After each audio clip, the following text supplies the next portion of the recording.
ก็ยัน4 โมงก็บ่ได้คั่วนะก็เนี่ยเบิ่งกันว่าบ่ปล่อยแท้บ่เสียวบ่ค่อยอู้หายบ่เด้ออันนี้เจ้ากระเทิดจะมาท้าบ่ได้ให้เกียรติซะบ่ค่อยบ่โทษเนาะช่างว่าวันนี้พุ่นนี้มาแล้วเนาะลือเลยก็คือส่วนกันนั่งกันตั้งแต่เฮิงเงินน่ะจะกระหู้จะเสียนเปื้อนตั้งแต่อยู่คอกนำกันคอยสิไปคิดเด้อว่าเพิ่นสิลอยนวลสิบ่เปื้อนนำกันอยู่คอก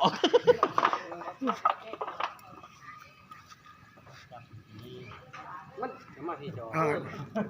ตัวห่วงจอตัวนี้ไอ้ยังนี่ตัวนี้คือบ่ไปเขาเลยยังเลยจะบ่ดึงจ่าย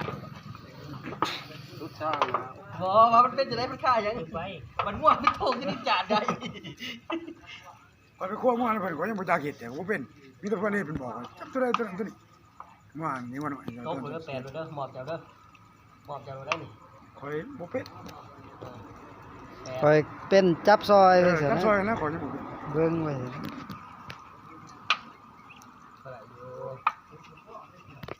เอาหมูปลาไหลมื้อนั้นเด้ก็ยังถ้าเคี้ยวมาเฮ้ยจนมึกเพื่อมันสิมาแต่หน้าบ่เห็นลายมืออะไรพวกบ่มีชีวิตเฮ็ดคนมือนี่แต่ดูพันนี่แหละพวกประมาณโอ้ซูชิครับหัวหน้ามันใช่เนาะขวัญเนาะไว้เกือนเนาะเอาย่องเพิ่นได้จังนั้นก็พาเอามืย่องไปแล้วเนี่ยมันบ่เฮ็ดแล้วก็บ่ย่องเป็นคนบางย่องเอาจมไปล้างน้ำกันไป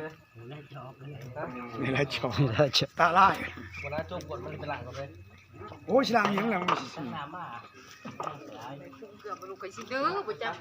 ดีเลย